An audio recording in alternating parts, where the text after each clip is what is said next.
Hello friends, welcome back to this channel. लक्ष्य तक आपके साथ स्वागत है आप सभी का आपके अपने इस चैनल में।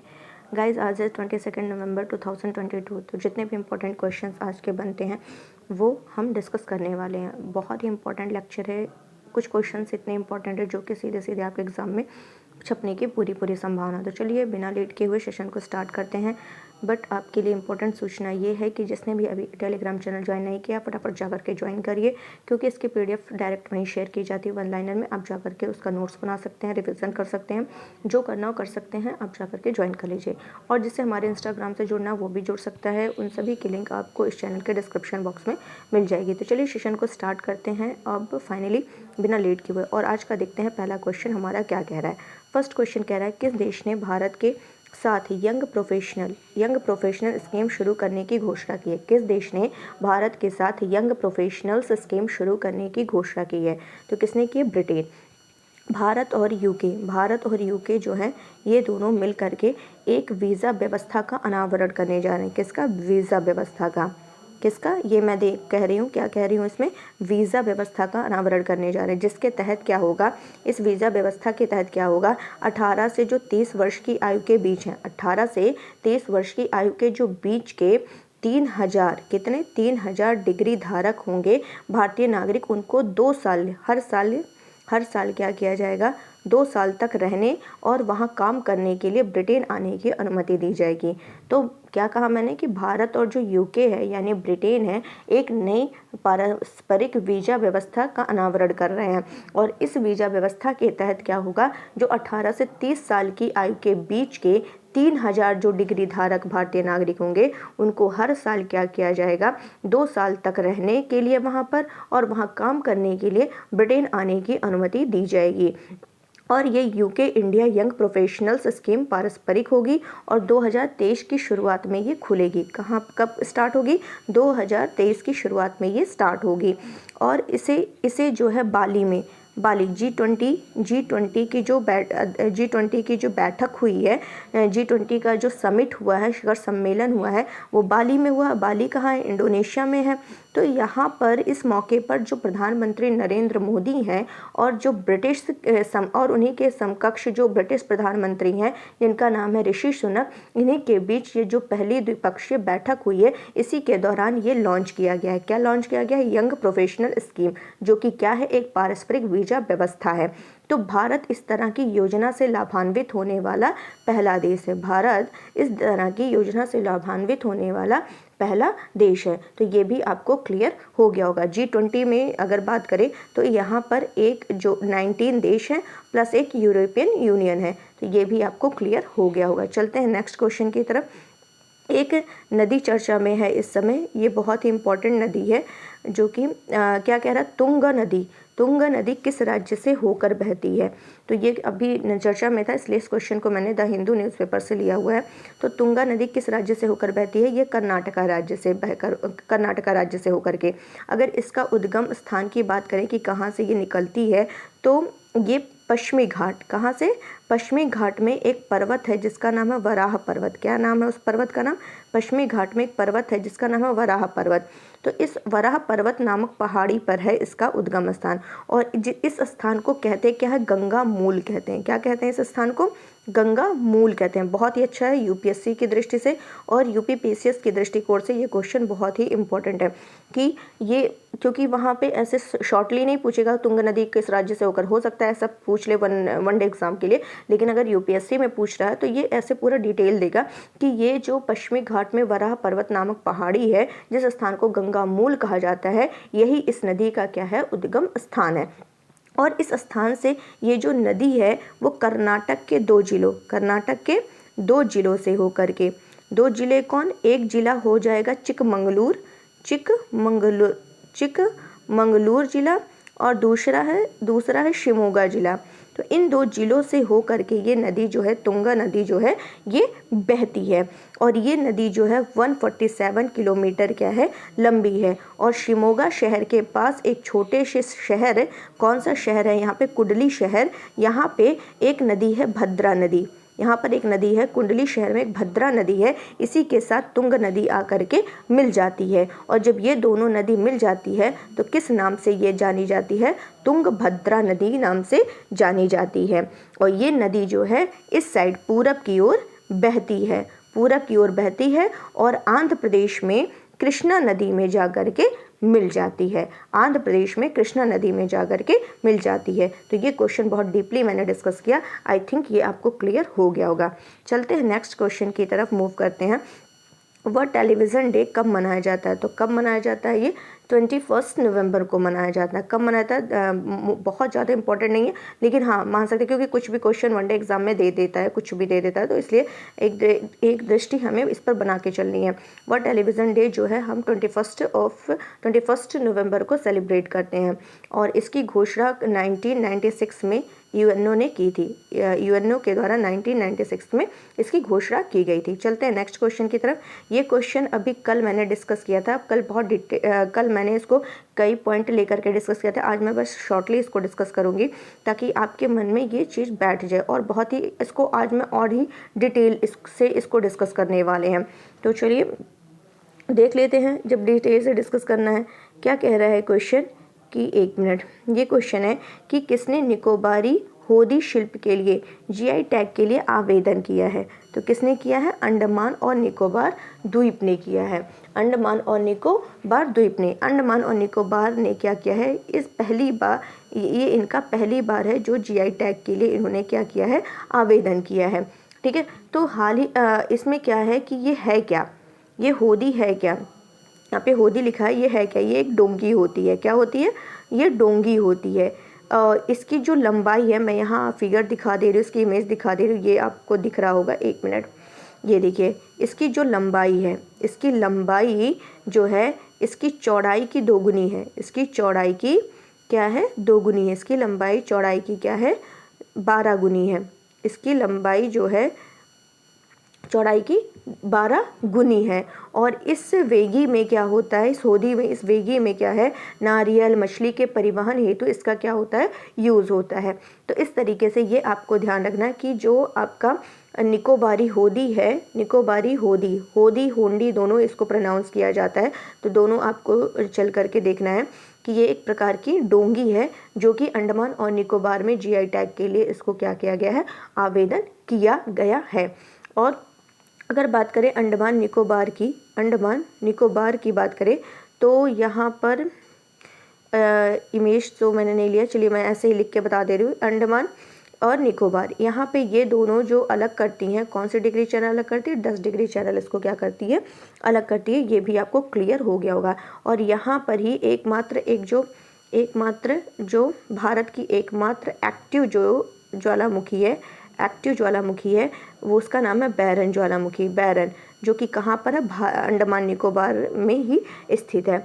और बात करें इसकी आगे कि एक जनजाति यहाँ पे है, जारवा जनजाति है, सेंटलीज जनजाति है, ये सब कहाँ पाई जाती है? ये सब अंडमान निकोबार में ही पाई जाती है। ये भी आपको ध्यान रखना है।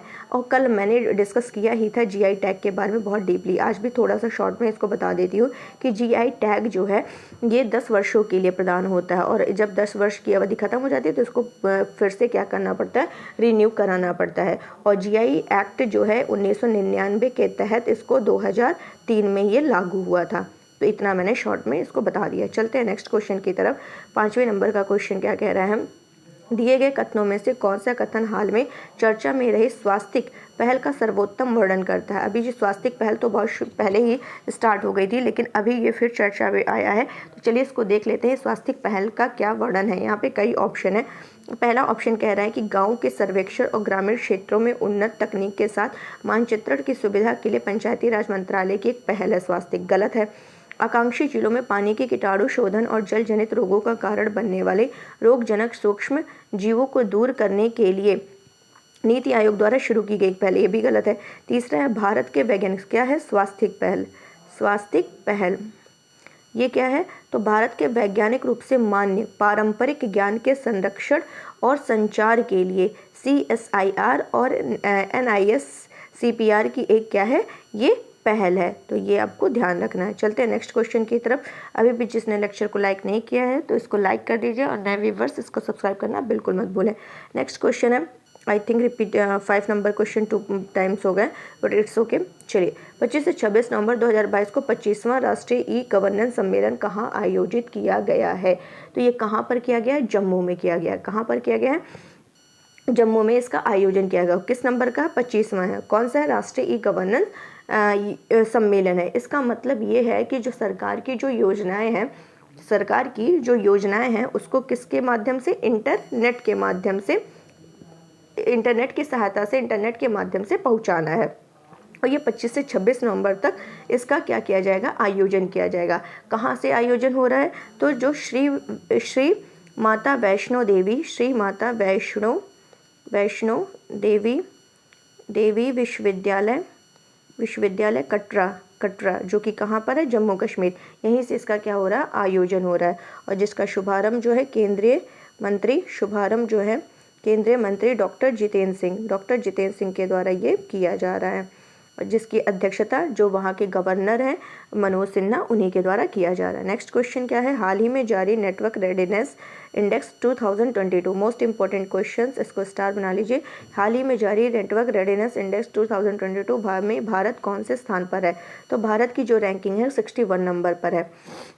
भारत की रैंकिंग किस में है? 61 नंबर पर है। और पहले हमें ये देखना है कि ये जो नेटवर्क रेडीनेस इंडेक्स है ये जारी कौन करता है? तो ये अमेरिका की एक संस्था है जिसका नाम है पोर्टुलन्स इंस्टीट्यूट। ये जो है जारी करती है, जो कि अमेरिका की एक इंस्टीट्यूट है, इसी के द्वारा ये जारी होता है। और जिसमें फर्स्ट नंबर पर अगर देखा जाए तो अमेरिका के इंस्टीट्यूट जारी करे तो टॉप पर कौन है? अमेरिका ही है। और भारत की रैंकिंग देखें तो 61 नंबर पर है। और ये 4 स्तंभ को लेकर के, इसके जो पिलर्स हैं वो 4 हैं। 4 रैंकिंग को देख करके ये जारी की जाती है। कौन कौन सा है?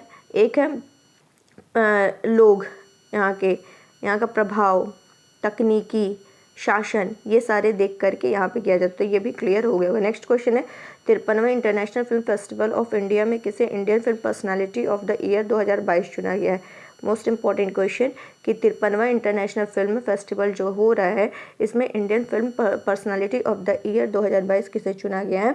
तो ये चुना गया चिरंजीवी को। किसे चुना गया है? इसको चिरंजीवी को चुना गया है, जो कि साउथ के हीरो हैं। कहाँ के? दक्षिण साउथ के तेलुगु फिल्म के हीरो हैं, तेलुगु फिल्म के। तो ये भी आपको ध्यान रखना है। और तो इतना क्लियर। अभी कल मैंने एक क्वेश्चन डिस्कस किया था, क्या किया था कि सत्यजीत रे लाइफ टाइम अचीवमेंट पुरस्कार किसे प्रदान किया गया है? तो किसे प्रदान किया गया? कार्लोस को। ये भी ध्यान रखिएगा, इंपॉर्टेंट क्वेश्चन है। नेक्स्ट चलते हैं। नेक्स्ट क्वेश्चन है, किस राज्य में सीता माता की 251 फीट ऊंची प्रतिमा स्थापित की जाएगी? तो बिहार में की जाएगी। जैसे कि मैंने बताया था लेटी हुई बुद्ध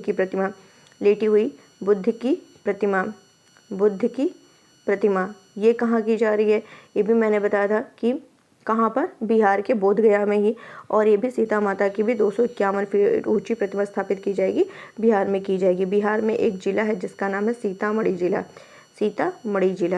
क्या नाम है उसका? सीतामढ़ी जिला में एक स्थान है राधोपुर बस्ती स्थान पर क्या किया जा रहा है? ये स्थापित की जा रही है।